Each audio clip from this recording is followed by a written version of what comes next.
Fixed out classes का।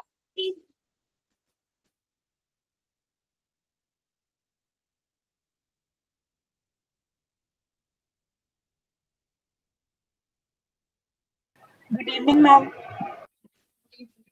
लोगों को क्या लग रहा था किस चीज का है? मैम मेरे को लगा मैथ्स का है आज। इसका होना था, बट सर की तबीयत थोड़ा अभी खराब चल रही है, इस वजह से नहीं हो पाया maths. Okay ma'am. Okay ma'am. तो तुम लोग अपने डाउट्स भेजो मुझे, क्या डाउट्स हैं, फिर हम लोग सॉल्व करते हैं। Okay ma'am.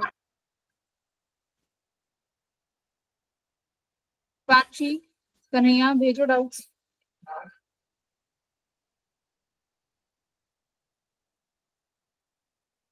दीपांशी को तो कैविटी प्रॉब्लम्स करनी थी ना दीपांशी? Yes ma'am. ठीक है, तो दीपांशी का तो सॉर्टेड है। पांची की कैविटी प्रॉब्लम्स, और कन्हैया को क्या करना था?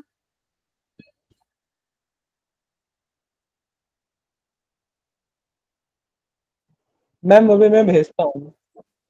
भेजो कन्हैया।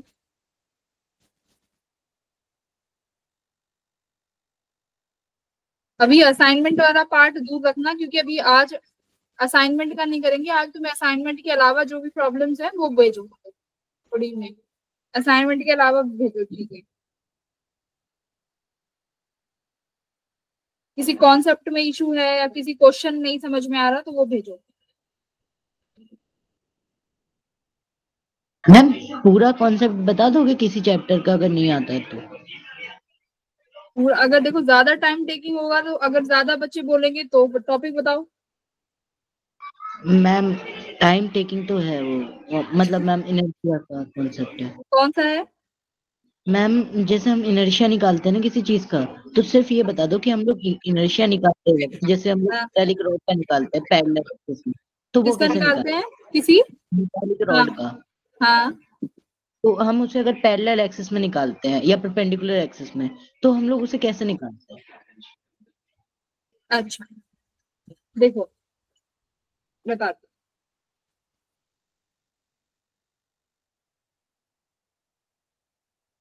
मतलब एक्सेस लेने में दिक्कत आती होगी ना? यस मैम, जैसे मतलब एक्सेस बदल जाता है तो हम फिर परेशानी हो जाती है कि आखिर करूं कैसे इसको फिर।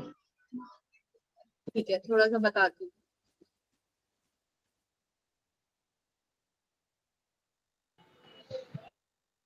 Good evening sir. सर नहीं है, मैडम है। मैथ्स की क्लास नहीं है, फिजिक्स की है। Good evening ma'am. Good evening. Good evening ma'am. Maths की सर की अभी थोड़ी सी ना तबीयत का इशू है। Okay ma'am. इस वजह से वो आज नहीं आ पाएंगे।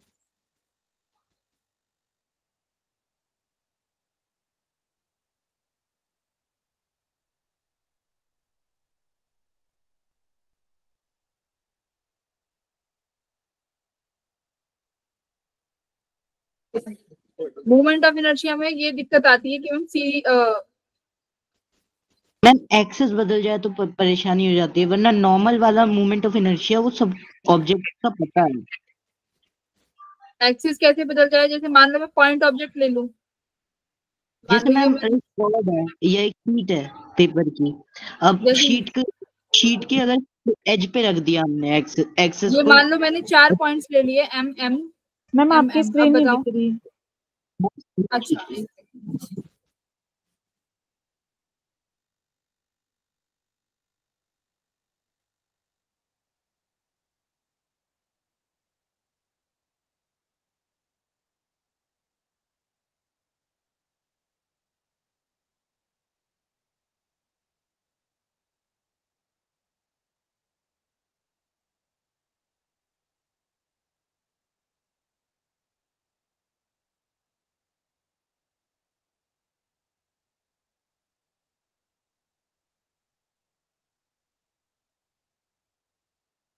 सपोज करो मैंने ये पॉइंट ऑब्जेक्ट ले लिए। अब इसमें आता है कि एक तो परपेंडिकुलर टू द प्लेन, एक होता है पैरेलल टू द प्लेन। तो परपेंडिकुलर टू द प्लेन कोई एक्सिस कैसी होगी? मान लो अपनी कॉपी का कोई पेज ले लो, है ना, तो उसके एक उस प्लेन के परपेंडिकुलर तुम्हें रखना पड़ेगा। मान लो इस ये तुम्हारा किसी एज के परपेंडिकुलर है, तो कोई भी एक्सिस इसके परपेंडिकुलर कैसे शो करते हैं हम लोग, है ना, इस तरीके से। अगर प्लेन के पैरेलल होगी तो पैरेलल का कैसे शो करोगे, इस तरीके से कि मतलब इस एज के ये पैरेलल है। अब बात आती है कि इनमें ना डिस्टेंस का होता है कि अगर ma'am parallel to the plane है, पैरेलल टू प्लेन, और दूसरा होता है परपेंडिकुलर टू प्लेन। इसमें बात आती है सिर्फ और सिर्फ डिस्टेंस की। अब डिस्टेंस कहाँ से मेजर होता है, उसी एक्सिस से, है ना, जिस एक्सिस से बोला है कि मोमेंट ऑफ इनर्शिया बताओ। अगर मान लो मैं पैरेलल टू द, मैंने एक एक्सिस ली जो कि एक इस, मान लो 4 मास है मेरे पॉइंट मास, अगर किसी प्लेन, मैंने बोला पैरेलल टू द प्लेन है और ये इस यहाँ से पास हो रही है, ठीक है, ये एक्सिस है यहाँ से पास हो रही है, तो अभी तुम्हें क्या करना होगा कि एक ही एक्सिस हो गई, एम एन एक्सिस हो गई। अब जितने भी तुम्हारी मास है ना, इसका डिस्टेंस इस एक्सिस से लोगे, ठीक है, ये होगा। अब इस वाली का डिस्टेंस कैसे लोगे, इसका डिस्टेंस ऐसे लोगे, तो तुम्हारे पास 3 मास हो गए, 1 2 और 3। ये वाला तो 0 हो गया, तो ये होगी पैरेलल एक्सिस। अब परपेंडिकुलर एक्सिस कैसे दिखाएंगे कि अगर मान लो ये मैम एक पॉइंट मासेस है, अब इसका अगर परपेंडिकुलर एक्सिस लेना हो, अगर मान लो ये पॉइंट है, मैं बोल रही हूँ कि यहाँ से एक एक्सिस पास हो रही है जो कि इस प्लेन के परपेंडिकुलर है, तो परपेंडिकुलर टू द प्लेन कैसे शो करेंगे, इस तरीके से, है ना। जैसे कॉपी पे देखो, अब ये परपेंडिकुलर डिस्टेंस होगा ऊपर, मतलब कोई एक्सिस है जो इसको, देखो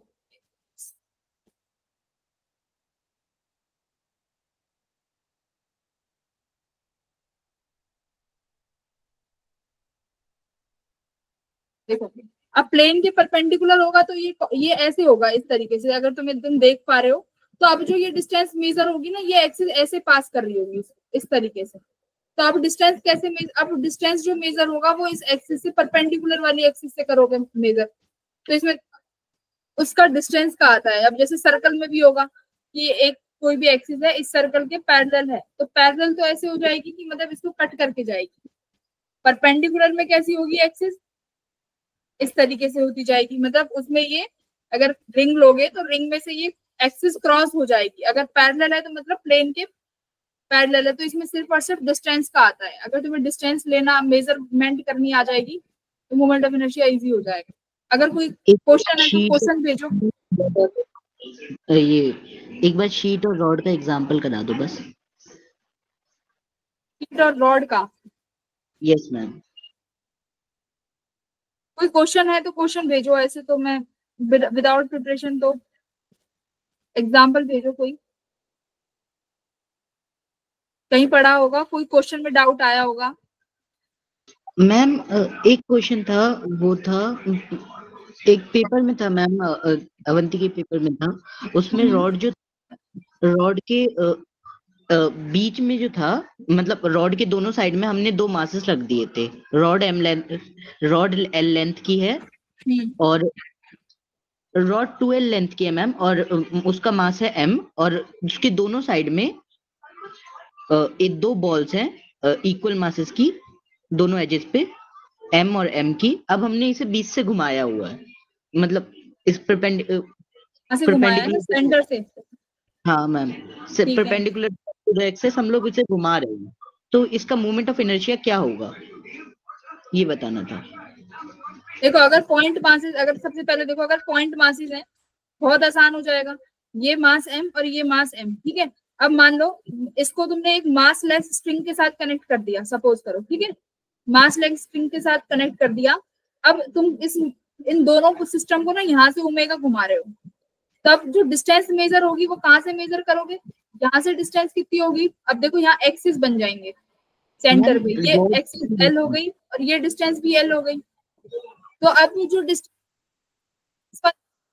है नॉर्मल, अब यहाँ पर परपेंडिकुलर का कोई वो नहीं है। अब इसका मतलब ये है कि ये जो एक्सिस है ना, ये बीच से घूम रही है, मतलब ये जो ये है बॉल्स, ये ऐसे घूम रही है, ठीक है, इस तरीके से। तो अब डिस्टेंस क्या हो जाएगा, यहाँ से डिस्टेंस प्लस L हो गया, तो ये, और यहाँ से फिर डिस्टेंस लोगे, ये वाला डिस्टेंस मेजर करोगे माइनस, ये डिस्टेंस होगा प्लस L। तो फॉर्मूला क्या होता है हमारे पास, एम आर स्क्वायर, ये तो मोमेंट ऑफ इनर्शिया का नॉर्मल है ना, इसमें तो ओमेगा से फर्क ही नहीं पड़ता, पॉइंट मास इससे होगा।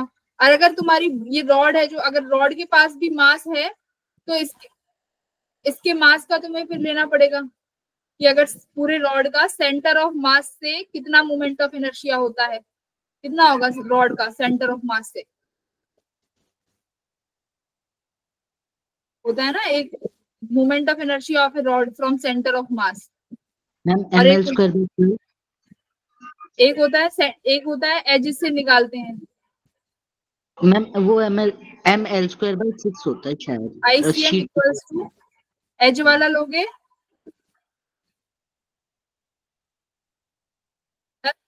डिस्टेंस ले लो, यहाँ से कितनी डिस्टेंस है, यहाँ इस केस में L हो जाएगी, तो प्लस इसका मास कितना है M, टोटल मास, तो ये तुम्हारे रॉड वाले का हो जाएगा।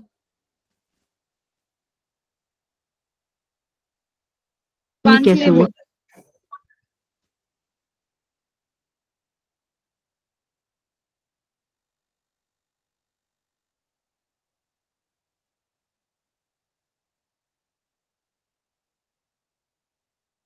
ठीक है,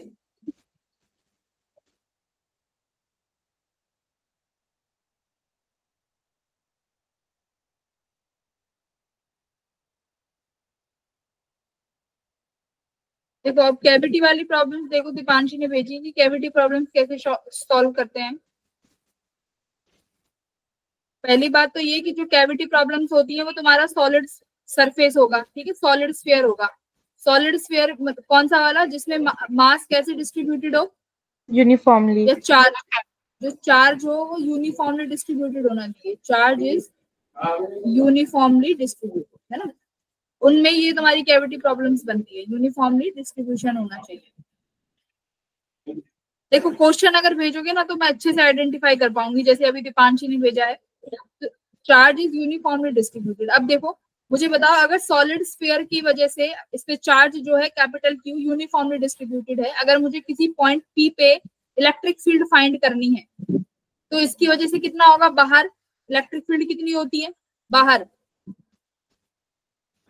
कितना होगा सॉलिड स्फीयर की वजह से,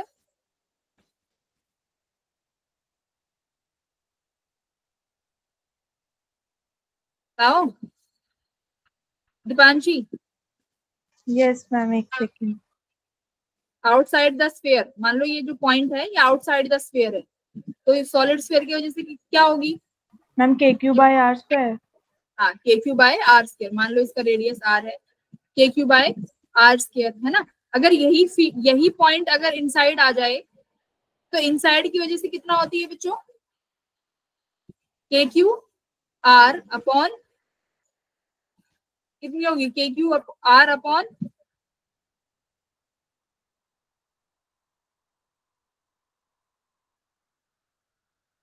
RQ, ठीक है, और क्या हो सकती है, सिग्मा R अपॉन 3 तो E इनसाइड इस तरीके से वेरी करेगी R पर डायरेक्टली, और बाहर इस तरीके से।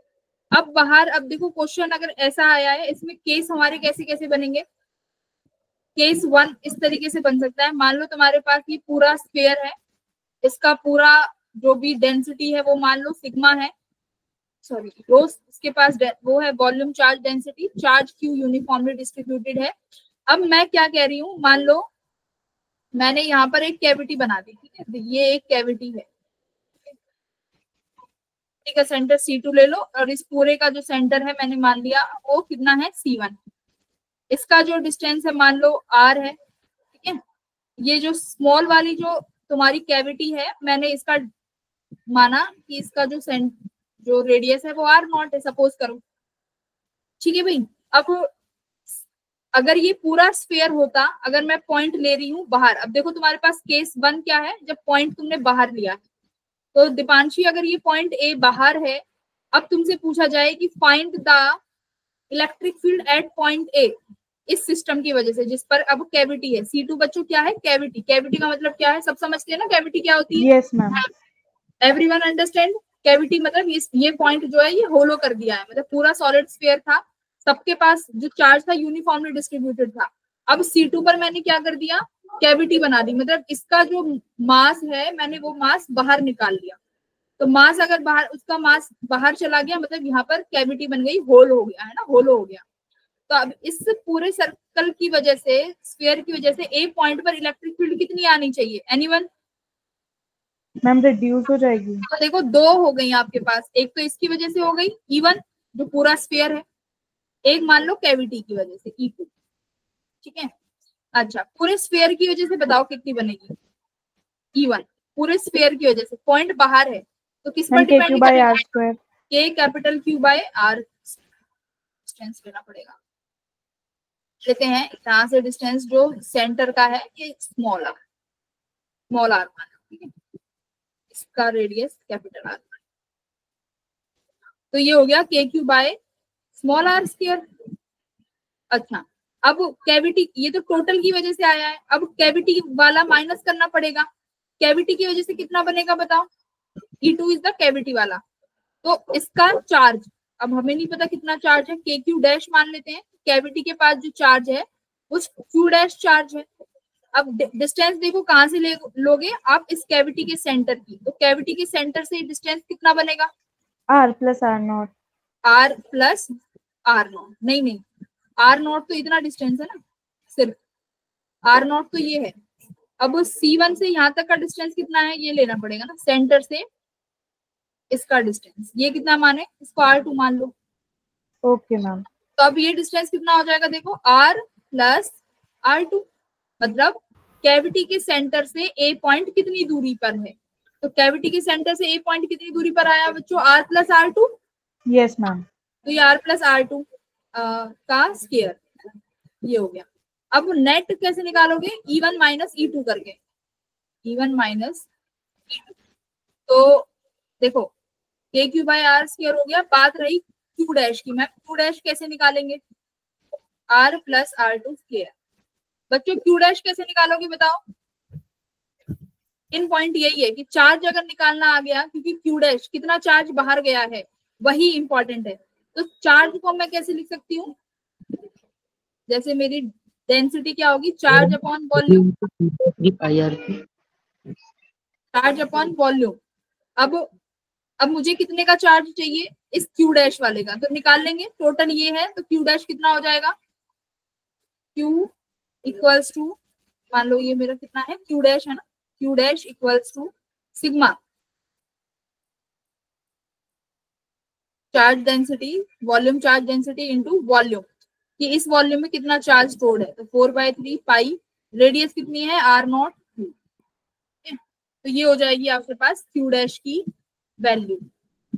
तो आपको इस तरीके से Q डैश फाइंड करना होगा, Q डैश की वैल्यू रखोगे बाय फाइंडिंग चार्ज डेंसिटी, और ये वैल्यू पुट कर दोगे तो ये E नेट आ जाएगा। अब दूसरा केस, जैसे कि अभी इन्होंने भेजा है दीपांशी ने, इसमें जो पॉइंट ए है उसको कहाँ लिया है, कैविटी के अंदर। अब क्या हो सकता है, ये जो पॉइंट है कैविटी के इनसाइड आ जाए ना, मान लो केस 2, इसमें बस ये दो केस हो सकते हैं, एक तो कैविटी के बाहर, ये स्फीयर है सॉलिड, और ये हमने कैविटी बनाई, इस कैविटी का जो रेडियस है वो कितना था, आर कुछ भी मान लेते हैं, मान लो R0 है, ये हमारे इसका सेंटर है C1, और ये इन दोनों के बीच में डिस्टेंस कितनी थी, R2, ठीक है। अब मान लो कोई पॉइंट है जो कैविटी के अंदर है, मान लो यहाँ पर मैंने पॉइंट P ले लिया। अब सवाल है find electric field at point P। अब बताओ अब कैसे करेंगे, find electric field at point P inside the cavity, और ये इनसाइड द कैविटी एनीवेयर है, ये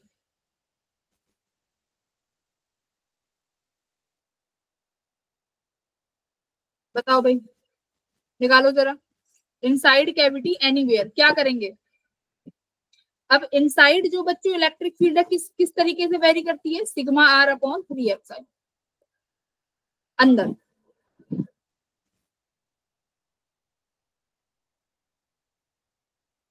ठीक है, सिग्मा R अपॉन एप्सिलॉन।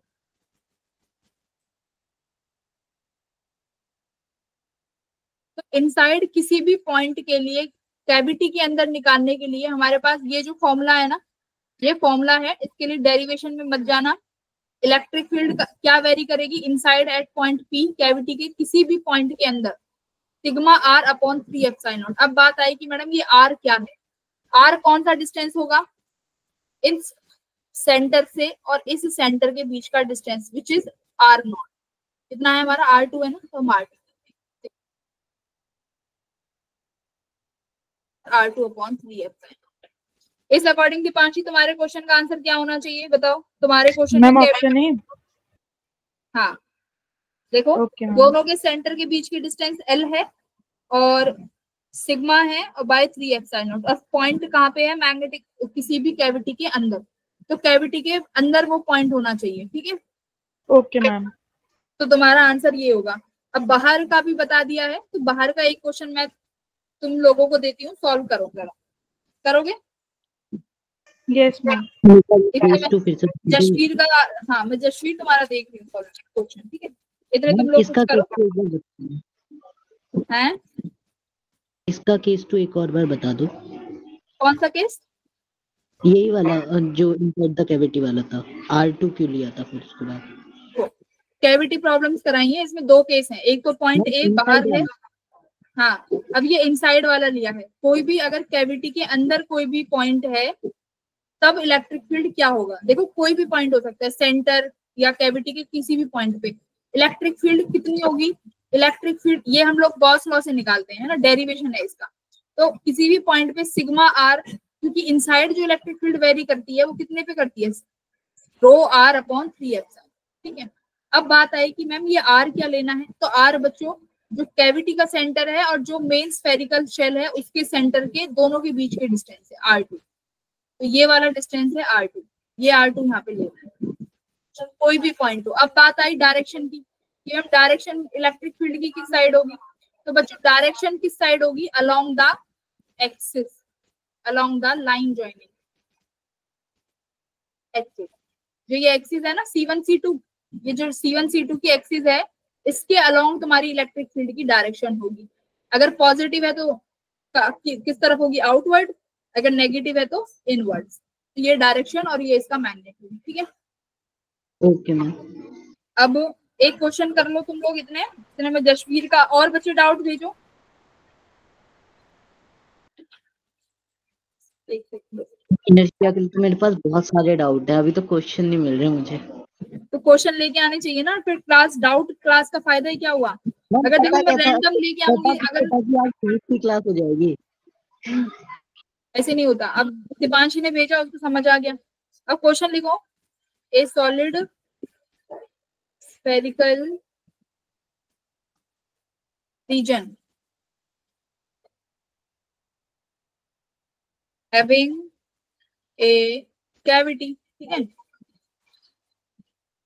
अब कर लो इसको, जिसका मान लो डायमीटर R है, नॉर्मली है,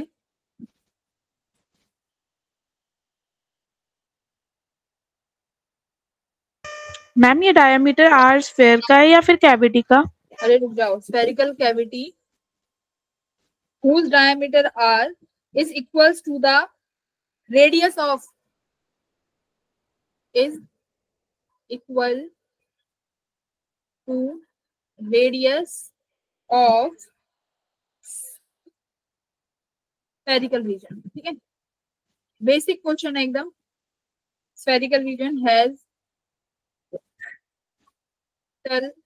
charge capital Q।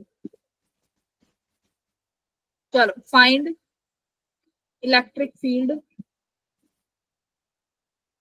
Eight point, distance let कर लो क्या है, मान लो ये कोई कैविटी है, ठीक है, पॉइंट मैं यहाँ पे दे देती हूँ, पॉइंट P यहाँ पे है, ये इसका सेंटर मान लो C1 है, कैविटी का सेंटर सपोज कर लो C2 है, मैं यहाँ से इस सेंटर तक की डिस्टेंस तुम्हें दे रही हूँ x। ठीक है, चलो मुझे पॉइंट P पे इलेक्ट्रिक फील्ड कैलकुलेट करके बताओ कितनी आएगी। और चार्ज भी निकालना, Q की वैल्यू के साथ आंसर चाहिए। मैम ये जो C2 वाला सर्कल है वो पॉइंट C1 को टच नहीं करेगा? इसको मैम जैसे जो हमने वो कैविटी वाला सर्कल बनाया मैम, वो पॉइंट C1 को टच करते हुए नहीं जाएगा मैम, Sorry? क्योंकि बोला इक्वल टू रेडियस। हाँ हाँ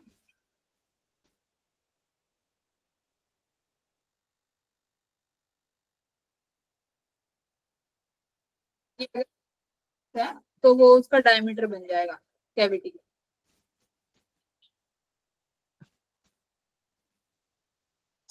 कर लो।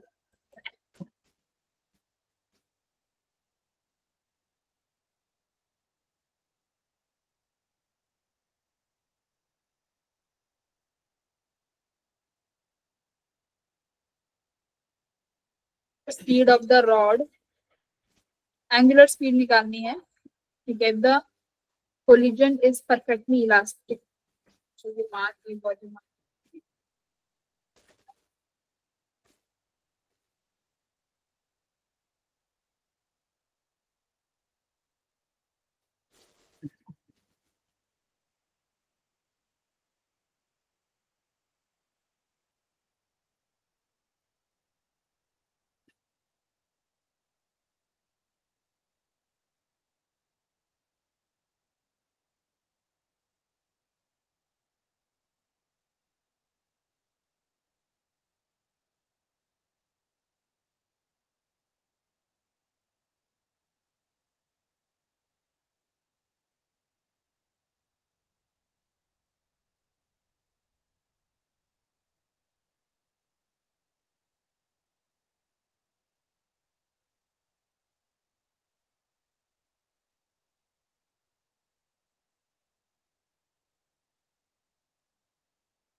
Take you not by excess there। Answer ये आ रहा है तुमने ये पूरा मैम नहीं, अभी इसे सिंप्लीफाई करना पड़ेगा आगे। एक्सेस किया माइनस टू डैश तो निकाला टोटल चार्ज तो आ गया 5x माइनस। ठीक है, ये r/4 कैसे दिया? r/2 नहीं आएगा क्या? x minus ma'am r diameter था तो उसका हाफ रेडियस r/2, और मैम जो कैविटी है उसका भी हाफ है तो r/4 हो गया। नहीं कैविटी से डिस्टेंस देखो ना, अगर कैविटी वाला निकालना है तो वो डिस्टेंस कितना बनेगा? सेंटर से लेंगे ना डिस्टेंस। मैम कैविटी के सेंटर से लेंगे या पूरे स्फेरिकल सरफेस के सेंटर से? दो होंगी, एक तो E1 होगा यहाँ से, एक इसके लिए E2 होगा। तो E1 वाला तो पूरा हो गया KQ/x²। Yes ma'am. और जब E2 के लिए लोगी तो वो डिस्टेंस कहाँ से लोगी? अब इसके सेंटर से लेंगे ना। यस मैम, इसके सेंटर से ही लिया है। तो इसके सेंटर से कितना हो जाएगा? अब ये पूरा R है, ये नहीं पूरा r/2 है ना ये। यस मैम, ये पूरा r/2 है। पूरा r/2 है ना। तो यस मैम, हमने इसके सेंटर से लिया है तो वो r/4 हो जाएगा, राइट? Yes ma'am. तो x minus r/4।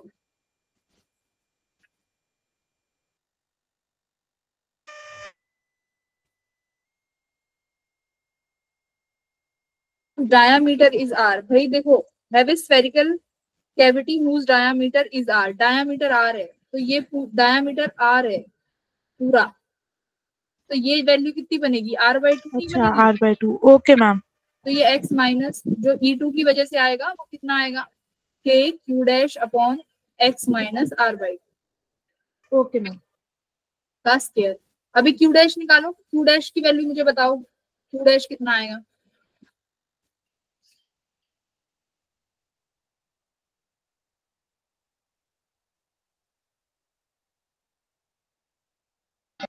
Q dash तो क्यू बाई 8 है, q डैश कितना है, क्यू बाई 8। एक सेकंड, वेरी गुड। तो q डैश है वो आएगा तुम्हारा 8/7 टाइम्स ऑफ q। देखो जरा, ये आ रहा है। Yes ma'am. मैम ये क्यू डैश 8/7 नहीं आ रहा, क्यू बाई 8 मैम, मतलब टोटल चार्ज जो है ना वो आया है 7 क्यू हाँ बाई हाँ 8 टोटल चार्ज। अब जो बचा हुआ है क्यू डैश हटाने के बाद। देखो, अगर मान लो मेरे पास, मैं निकालती हूँ वॉल्यूम चार्ज डेंसिटी जो अभी बचा हुआ है उस वाले चार्ज की। अगर पूरे का लेते हैं तो कितना होगा, टोटल चार्ज अपॉन 4/3 पाई, अगर इसका कैपिटल इसका डिस्टेंस कितना हो जाएगा, इसका डायामीटर r है, ठीक है, is equal to the radius. तो इसकी रेडियस हमारे पास r स्क्वायर है, r क्यूब। तो ये होगा पूरे स्फीयर का, है ना, ये देखो ये पूरे स्फीयर का हुआ।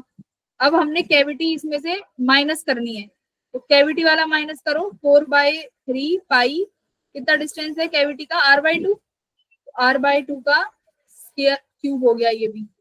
इसको माइनस करेंगे तो कितना बैठेगा, सिग्मा की रो की वैल्यू 4/3 माइनस, ये हो जाएगा 2 2 जा 4 8 और ये 4, तो ये कुछ बनेगा हमारा 8/7 q अपॉन 4/3 पाई r क्यूब। ठीक है, तो अभी हमारे पास ये सिग्मा है टोटल। तो अब यहाँ पर जब q डैश की वैल्यू रखोगे, ये सिग्मा वाली इंटू 4/3 पाई आर क्यूब तो क्यू के बराबर हुआ ना, किसके बराबर हुआ, पहले वाले क्यू के बराबर। हाँ ये जो पहले वाले q upon 4/3 pi R cube, ये पुराना वाला हो गया। अगर मान लो ये रो डैश मान लो तो ये हमारा पुराने वाले के बराबर हो गया, है ना, सिग्मा के बराबर।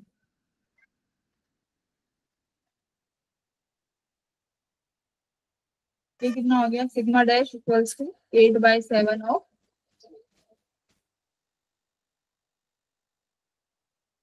तो नया जो डेंसिटी आया है वो ये आया है, वॉल्यूम चार्ज डेंसिटी। ठीक है, अब दूसरा क्वेश्चन देखते हैं जो हमें भेजा है यशवीर ने। ठीक है, आई थिंक अब कैविटी में कोई इशू नहीं आना चाहिए। देखो जशवीर का क्वेश्चन क्या है, क्वेश्चन नंबर 3।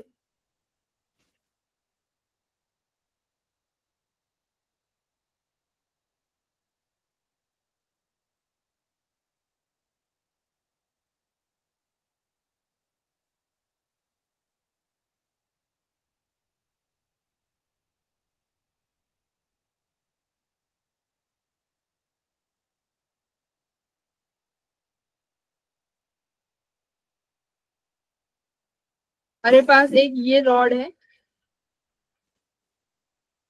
का मास स्मॉल m है, एक यहाँ से एक स्मॉल m मास की किसी वेलोसिटी से कोई बॉल आ रही है, वो इससे अब यहाँ पे स्ट्राइक करेगी in elastic, in elastic collision हुआ है।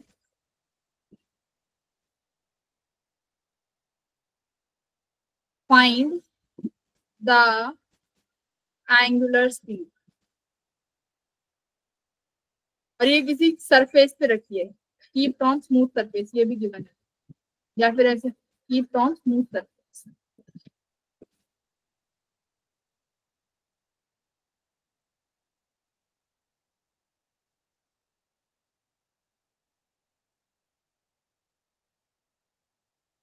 इसमें ना मोमेंटम कंजर्व करना पड़ेगा, इसमें मोमेंटम कंजर्व कर दो।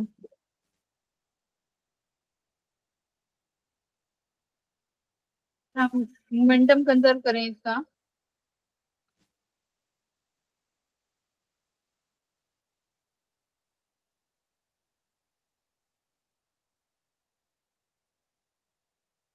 तो कितना हो जाएगा?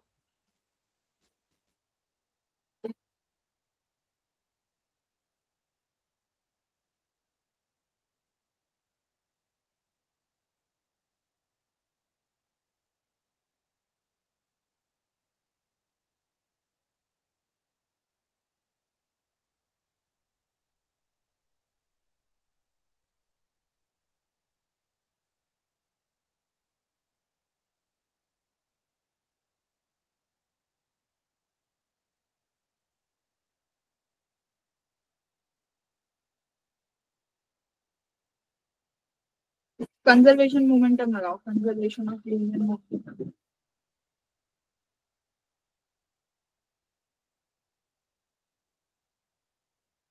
एम आ रहा है कि वी नॉट,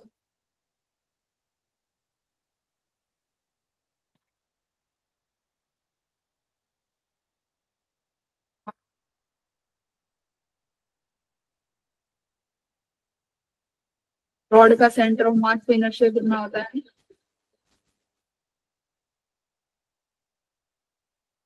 रॉड का अबाउट सेंटर ऑफ मास क्या होगा इनर्शिया?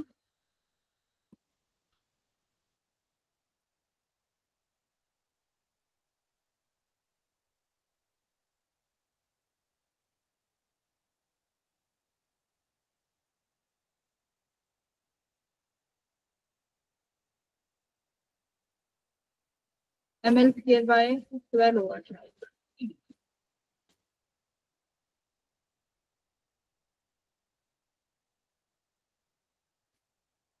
ठीक है, तो ये तो ऐड हो जाएगा ना टोटल मास को।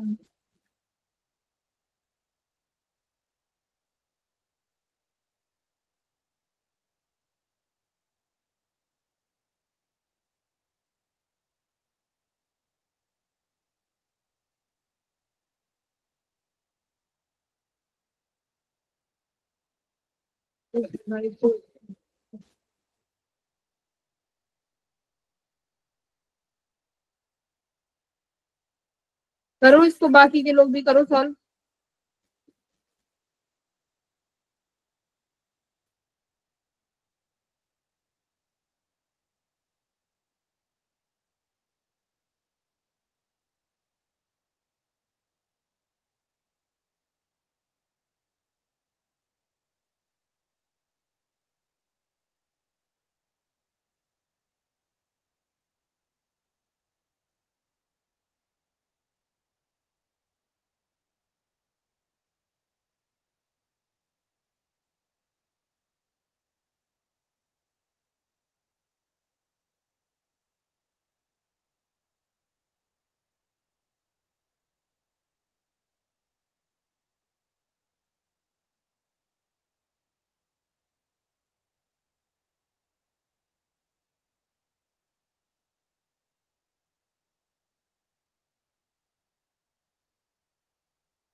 मैम इनइलास्टिक कोलिजन के वक्त जो ये वाला जो मास है ये उसको चिपक जाएगा ना रॉड से, ये इनइलास्टिक है ना, तो ये ऐड हो जाएगा इसमें। तो मैम इनर्शिया भी तो बदल जाएगा फिर उसके बाद। इनर्शिया हम लोग सेंटर ऑफ मास से लेंगे ना, मोमेंटम तो कंजर्व रहेगा। अगर अबाउट मैम सेंटर ऑफ मास से लोगे, लेकिन जो रॉड का सेंटर ऑफ मास है और जो ये लेंथ है जो हम लोगों ने बॉल ली है ये एल लेंथ पे है ना?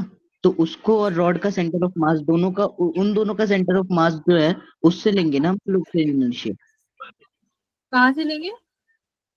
मैम रॉड का सेंटर ऑफ मास एक तो हाँ आएगा हमारा पास, हाँ, और रॉड के सेंटर। एक रॉड का सेंटर ऑफ मास जो है L/2 लेंथ पे है, m जो कंसंट्रेटेड है, और फिर हमने m जो ये बॉल का m है वो l लेंथ पे है, तो m l प्लस के m L/2, और फिर लेंथ निकालेंगे ना हम लोग सेंटर ऑफ मास से।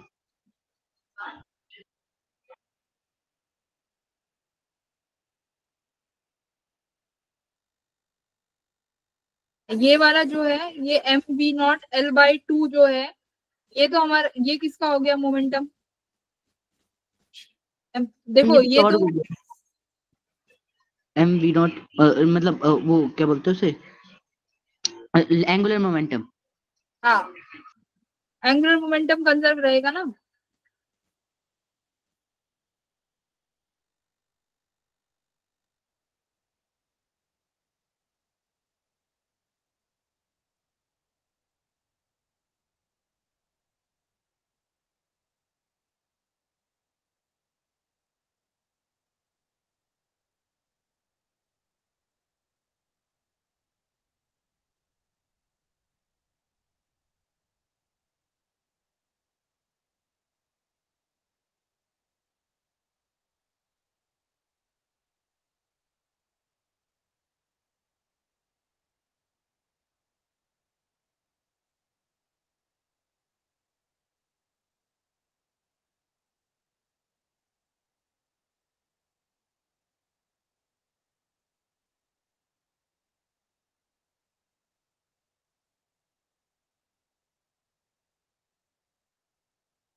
बाकी के और स्टूडेंट्स और को किसी को डाउट नहीं है?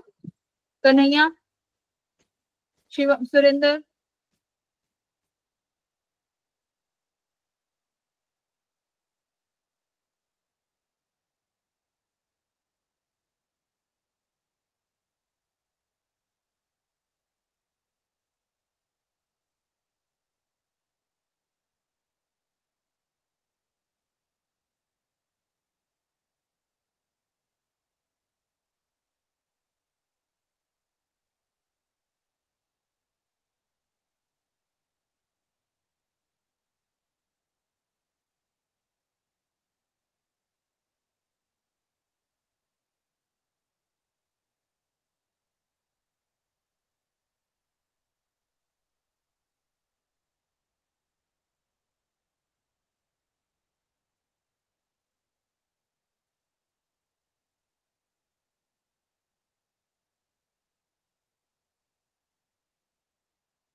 मोमेंटम कंजर्व करेंगे।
यशवीर हो गया ये क्वेश्चन नंबर 3।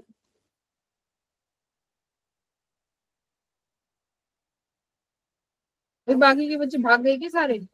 देखो इसमें क्वेश्चन नंबर इस वाले में जो यशवीर ने पूछा था, इसमें बस मोमेंटम को कंजर्व करना है। मान लो हमारे पास यहाँ से कोई भी एक किसी वेलोसिटी v से कोई भी ऑब्जेक्ट आता है जिसका मास m है, वो इस पे स्ट्राइक करेगा। मान लो इसकी लेंथ हमारे पास l है, ठीक है, ये हमारे पास रॉड है, ठीक है। अब हमें क्या करना है, मान लो जब ये मास m इस पे इन इलास्टिक कॉलिजन है, तो ये मास m इस पे क्या हो जाएगा, एम्बेडेड हो जाएगा, है ना, ये इस पे चिपक जाएगा। तो अभी क्या होगा, मान लेते हैं कि इसके बाद जो एंगुलर वेलोसिटी होगी पूरे सिस्टम की, किस किस की होगी, एक तो हमारे पास रॉड है प्लस हमारे पास बॉल है, तो इस पूरे सिस्टम की हमारे पास एक एंगुलर वेलोसिटी होगी, है ना। वही एंगुलर वेलोसिटी हमें फाइंड करनी है। अब देखो कोई भी अगर एक्सटर्नल फोर्स नहीं है, कोई भी एक्सटर्नल टॉर्क नहीं है, नो एक्सटर्नल टॉर्क, है ना, सिस्टम में कोई भी एक्सटर्नल टॉर्क अगर हमारे पास नहीं है, तो विदाउट फोर्स क्या कंजर्व रहता था, हमारा लीनियर मोमेंटम।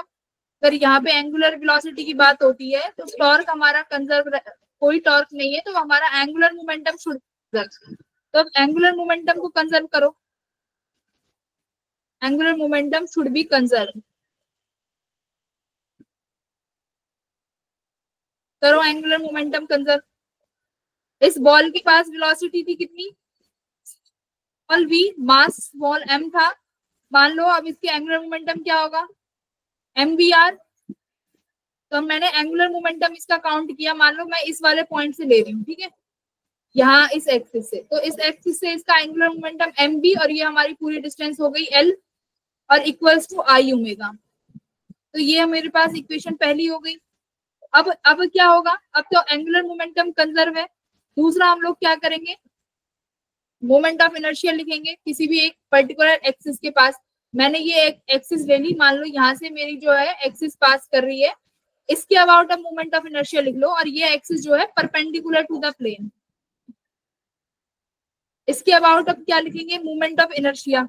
तो मोमेंट ऑफ इनर्शिया लिखो, किस किस का मोमेंट ऑफ इनर्शिया लिखेंगे, एक तो रॉड का लिखेंगे, प्लस दूसरा किसका लिखेंगे, जो हमारे पास बॉल आई थी, इसका मोमेंट ऑफ इनर्शिया किसके अबाउट लेंगे, अबाउट एक्सिस। तो अगर मैं अबाउट जो एक्सिस मैंने ड्रॉ करी है इसके अबाउट लेंगे, तो रॉड का कितना इनर्शिया हो जाएगा, ये रॉड ऐसे हो गई ना कि इसके पर इधर से, यानी एंड पे कितना होगा, सेंटर से 1/12 होता था, और एज पे कितना होता है 1/3। इसका मास m है, डिस्टेंस l है, ये हो गया स्क्वायर, प्लस बॉल, इस बॉल का यहाँ तक इस वाले मूवमेंट, इस वाले एक्सिस से कितना मोमेंट ऑफ इनर्शिया होगा, mr स्क्वायर। तो m स्मॉल मास, ये डिस्टेंस कितना है l, तो ये हो गया ml स्क्वायर। ये किसके बराबर हो गया, 1 क्या क्या कॉमन ले लें, m कॉमन ले लो और l स्क्वायर कॉमन ले लो, तो मेरे पास यहाँ क्या बच गया 1/3 + 1। तो ये एक इक्वेशन हो गई सेकंड। ये इक्वेशन 1, इन दोनों इक्वेशन को बराबर कर दो। ये तुम्हारे पास आई आ गया ना, इस आई की वैल्यू को यहाँ पर पुट कर दो, तो MVL इक्वल्स टू आई कितना हो गया 1/3। अच्छा ml स्क्वायर कॉमन लिया ना, ml स्क्वायर कॉमन ले लो और ये 1/3 + 1 ओमेगा, तो ये कितना हो जाएगा 3। तो MVL की वैल्यू कितनी आ गई equals to 4/3 omega ml square. तो L से L कैंसिल हो गया, M से M कैंसिल हो गया, कितना आ गया ओमेगा की वैल्यू 3 V/4 ओमेगा L। देखो जरा, तो सिर्फ एंगुलर मोमेंटम को कंजर्व करना था। यशवीर देखो जरा,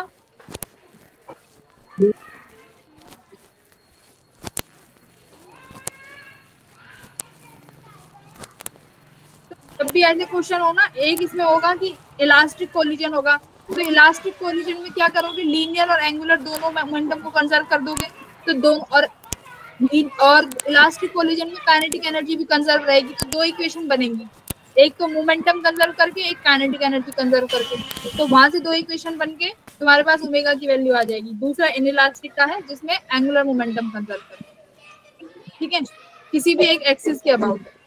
हाँ यशवीर बिल्कुल आवाज नहीं आ रही मैम, जो मैंने आपको फोटो दे दी है दूसरी वाली, उसमें आंसर भी है, एक बार वो देख लीजिए, आंसर अलग है। 6V, एक बार कैलकुलेशन चेक करो जरा कहीं पे। और रॉड की अगर मैं किसी एक तरफ लेती हूँ 1/3 ml square plus ml square, तो 1/3 + 1 कितना हो जाएगा 4/3 होगा ना ये तो।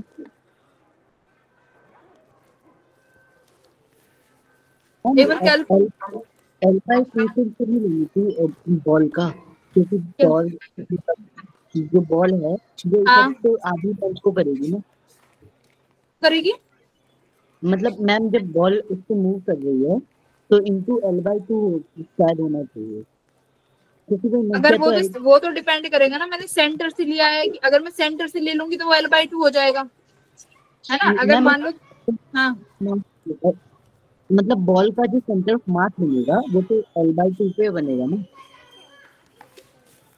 अरे मुझे तो मोमेंट ऑफ इनर्शिया लेना है ना किसी भी पॉइंट के अबाउट, अगर तुम सेंटर पे लोगे तभी तो वो सेंटर का लोगे ml/2 स्क्वायर। अगर वो मैंने एक मान लो जो एक्सिस ली है वो परपेंडिकुलर टू द प्लेन ली है यहाँ पे, तब तो ये ml स्क्वायर रहेगा। अगर मैं सेंटर से लूं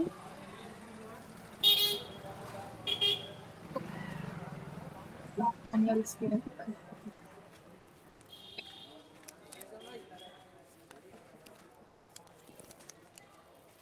1/2 लेके तो नहीं जाएगा।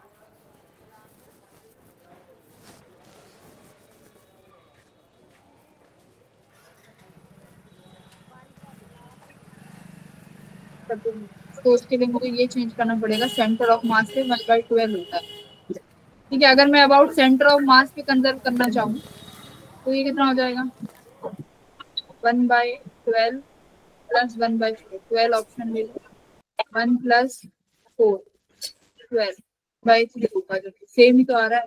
देखो अगर सेंटर ऑफ मास से लोगे तब भी यही आंसर आएगा, अगर चाहते हो कि मैं सेंटर ऑफ मास से लूं तो भी यही आएगा।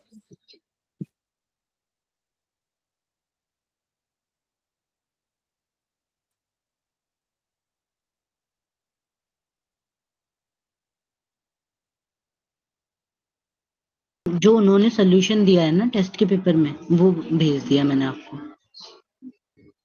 इन्होंने ये MVL/4 इन्होंने सेंटर ऑफ मास से लिया है ना, इन्होंने अबाउट सेंटर ऑफ मास से किया है, मैं वही तो कह रही हूँ। अगर सेंटर ऑफ मास से करोगे, बॉल का सेंटर ऑफ मास से लिया है, हाँ इन्होंने सेंटर, तो वो ml/12 हो जाएगा ना फिर इसका भी, तो इससे ml/12 + ml/, कंबाइंड मास का लिया है।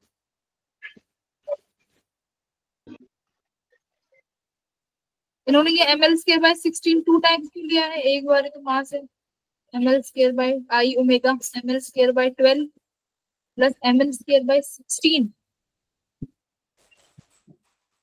Plus 2 ml² / 16।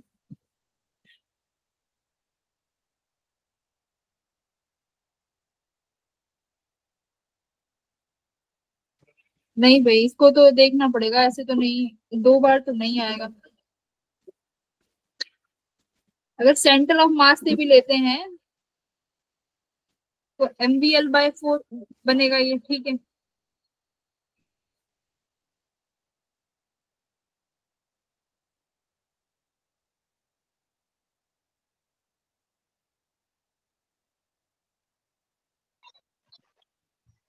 ml² / 2 करने पे और फिर l की लेंथ l/2 करें तब जाके आएगा। चलो एक बार देखते हैं इसको, है ना, थोड़ा सा देखना पड़ेगा कैसे दिया ओके यशवी। मैम। बाकी के बच्चे और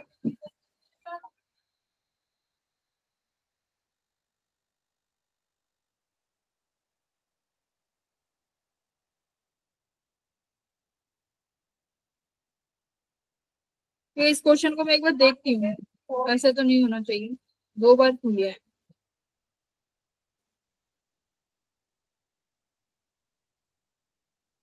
सेंटर ऑफ मास से भी लेते हैं।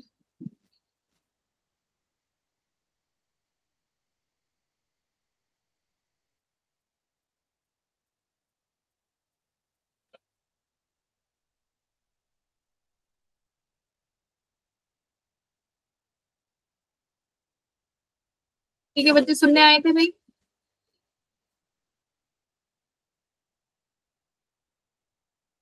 कॉपी होगी, ठीक है।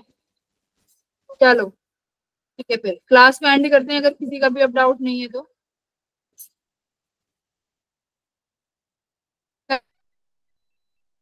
क्लास में आए थे।